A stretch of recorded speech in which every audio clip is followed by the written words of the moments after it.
Hey Hollywood. This is a modern movie, and I'm a modern audience member because I'm viewing movies in the modern times, and I don't see myself represented here. So I thought you made movies for the modern audiences, but I don't see people that look like me. So what's going on here?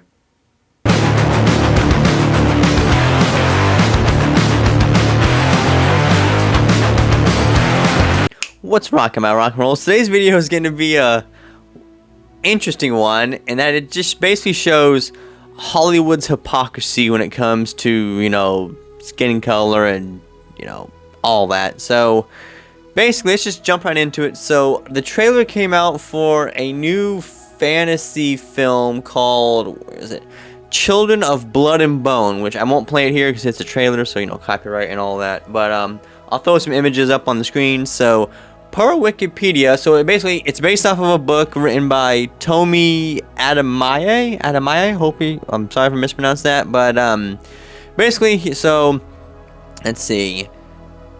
So her debut novel in the first in her Legacy of Oshira trilogy follows heroine Zayla Adebola. I can't pronounce black names. As she attempts to restore magic to the kingdom of Erosia, following the ruling class Koshiden's brutal suppression of the class of magic practitioners Zayla belongs to, the Magi. So basically, it's as you can tell by the title and all the names and like the I guess outfits. I don't know why I'm blanking up the outfits of the characters. It's like an African fantasy, which in theory is kind of cool. Like we don't see that often, so that's kind of cool. So here, like the genre of the book, so young adult, romantic fantasy, and then Afro-Fantasy. And the movie, so she wrote. This book came out when did it come out? 2018, and it became kind of a lot of people loved it, blah blah.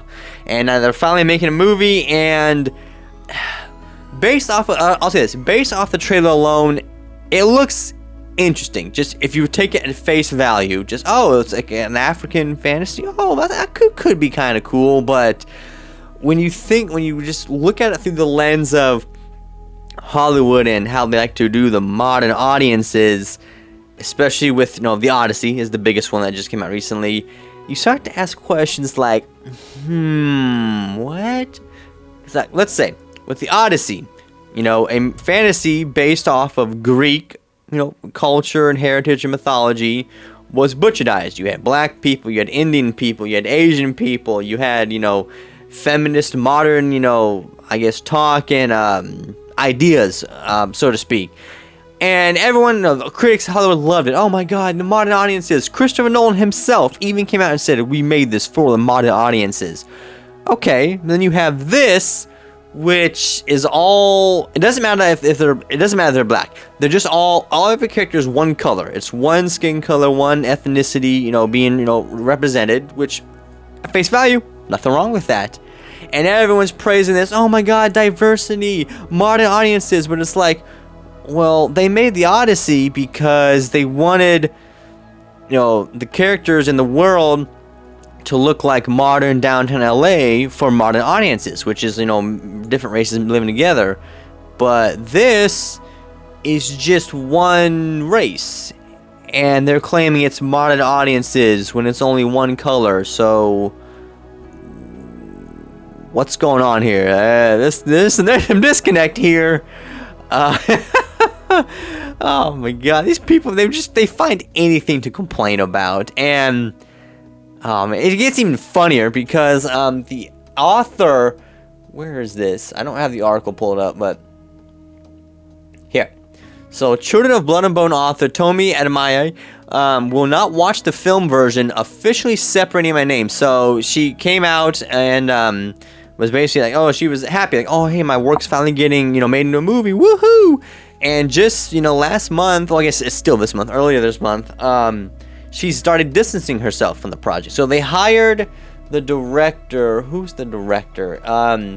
Gina Prince Bitherwood.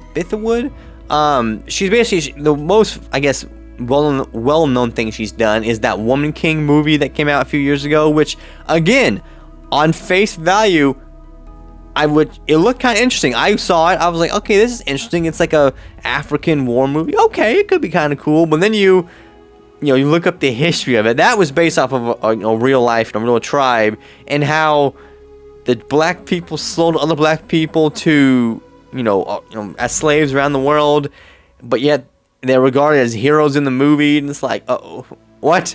So, as a fantasy movie, it was interesting, but as a real life historical movie, problems.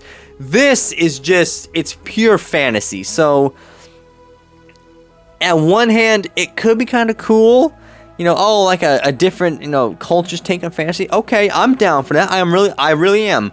But when you just factor in, let's just go with this. It would make more sense if I talk about the controversy. So yeah, so she distanced herself, and it had to stem from one of the main actresses in the movie, who was playing Princess Amari, who's like, obviously a princess in the film, and she's gonna be played by Amandla Stenberg.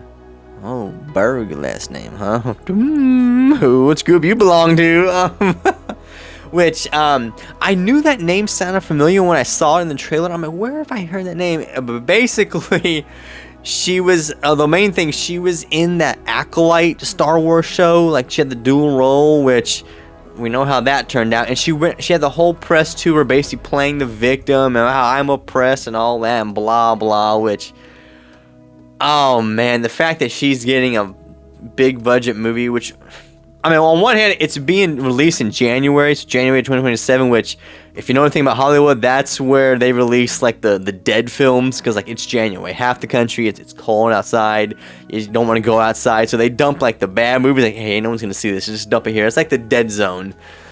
So, basically, I don't know the full story. I couldn't find the full story, but essentially, the author had problems with Amandla being cast because of her skin color. This is black people talk. I have no idea this. I don't experience this, but because basically it's based off of like Nigerian culture, and obviously as you can tell from this picture, Amandla is not Nigerian. She's mixed race. So I think her what is it? Her dad is oh, Wikipedia doesn't say. Basically, one of her parents is white, other one's, kind of African American. So, there's that. And so you have, like, a light-skinned girl playing, a fantasy role that's supposed to be Nigerian, which they're pissed off about that because it's, like, not dark enough, which reminds me of that, the Jon Stewart, what's his name, Aaron Pierre, like, in that Lantern show coming out, not dark enough, and it's like, okay, but yeah, I'm getting off on a tangent. But this thing is causing controversy, which is kind of funny. Another thing that was kind of funny. So when the director, like I said, the director of Woman King was announced. So basically, let's just say this: the author pushed for like Nigerian casting, whether like they're Nigerian that grew up in, America, and or they're descendant, or like they're kind of like one generation descendant, or like actual Nigerians in Nigeria. That's what she pushed for. So when Gina got hired, she immediately called like the actors in the movie. So like Damson Idris, who was in F1, Cynthia Erivo, who was in Wicked, Lashana Lynch, who was in Woman King and No Time to Die, Chiwetel Ejiofor, who is a great actor. I like him. Viola Davis is good in a lot of roles. Idris Elba. So like she hired basically like the go-to black people for Hollywood, and that kind of pissed off the author because she wanted Nigerian, casting. Which, like I said, if you're gonna do this, like an African Nigerian fantasy, pull Apocalypto. Do exactly what Mel Gibson did. Go to the country of origin or whatever country that movie is based off of or based in, and hire people from that culture. That's what Mel Gibson did with Apocalypto. He hired all like non-actors who've never acted before in their life, who were either I think they were descendants or they were like part of like the same, not part of the same Mayan tribe, because they're years and millions of, not millions, but thousands of years removed, but like people that were like that looked like the people in the movie, which is awesome.